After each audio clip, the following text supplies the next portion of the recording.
Bonjour in the way Bagdaduk. We are here to finish our Noshkaachinaagan, putting the rim around the outside. The first thing I did was after I sewed up the corners, I then went and trimmed the basket, looked at the basket, trimmed off the corners nice and round so that they all are equal. So what we're going to use tonight is what I prefer is willow.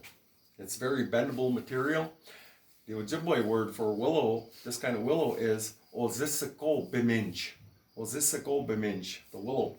So willow is selected because it's very flexible. As you're making bands like this, when you're bending any kind of twig, you have to make sure that it's a consistent thickness as far as the circle of it, thickness from end to end. You can see how this side is skinnier than this side. In order to make this an even bend, okay, I would have to carve one side of this down to match this thickness. Then it's ready to bend. So you can use anything on your band, on your rim of your basket, on your Noshkaachinaagan. Some people use cedar bark, some people use sapwood of the cedar tree, some people use birch bark, whatever you prefer. I choose the Ojibweg rim because it helps make the basket very solid and stiff and rigid. So, because I like to make my baskets big, use lots of rice in there when I'm cleaning. So, anyway, so here we go. We're starting out on this rim right here. As you can see, on the sides of the basket before where I'm sewing. Can you come a little closer? Where I'm sewing, there is a piece of bark I put on the outside. It's called reinforcement bark, and it reinforces this layer of bark.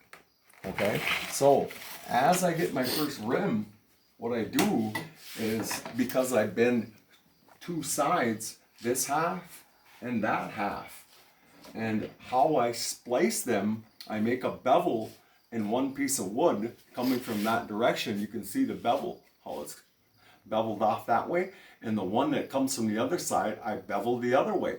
So then they come in, and that's where the joint is, these two pieces of beveled wood, and you can see that it looks like one piece of wood.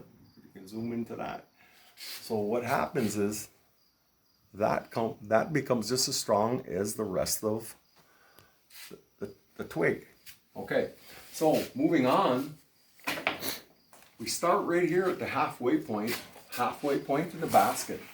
I tied off my wee goob. I pre-punched a bunch of holes with my migboos. So I set this part and get it ready. So I'm setting this, getting it ready. I flush it up with the edge of the basket because I can manipulate this Ojibweg. So I come this way.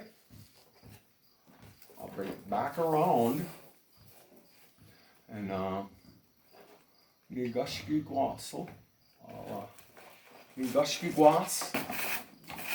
sew it.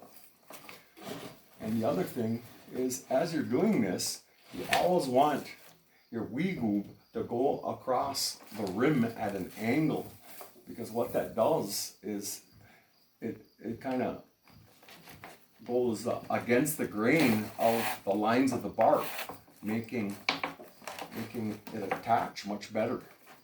So I'm just manipulating this, pulling it flush where my hole is. I punch my holes after I line up the top just on the bottom of the rim, the twig. So flush on the bottom of it. Got some pre-punched holes here. Just kind of work my way through it. It takes some good clampy hands, or I guess you could clamp it all off. I like to just use one clamp, and I like to feel my way around it because I can manipulate this wood and pinch it to where I want it to be so it's flush with the shape of the top of my basket, my Noshkaachinaagan.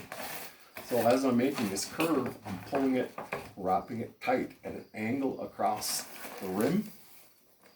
So I'm making my corner and constantly pulling it this direction to make this nice and tight against the edge of the basket.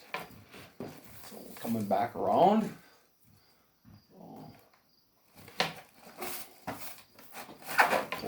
hold. Come back around.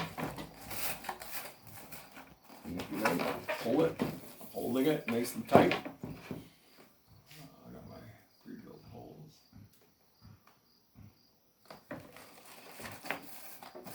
Like I say, it's much easier to do this with a jaboni gun and needle because you know you can find those holes much easier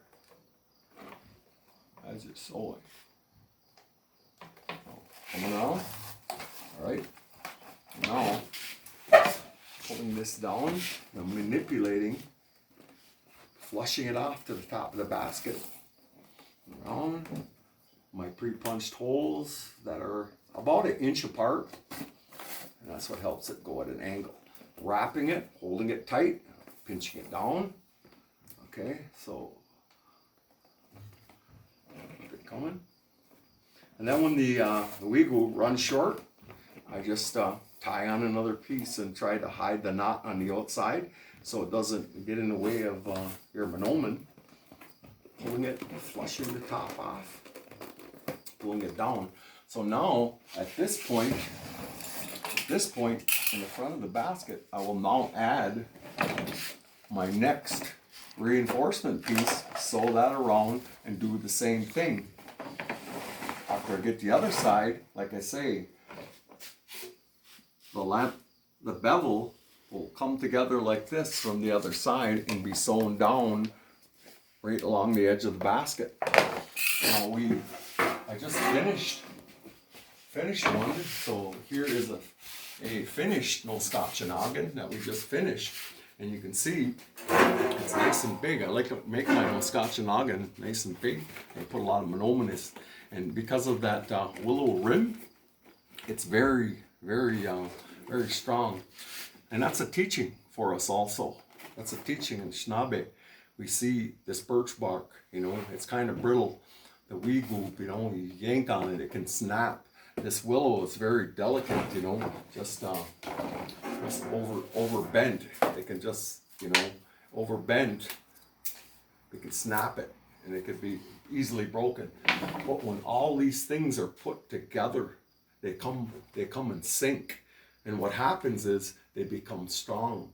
And the teaching is that alone we are not so strong, but together we are Noshkaachinaagan, very strong.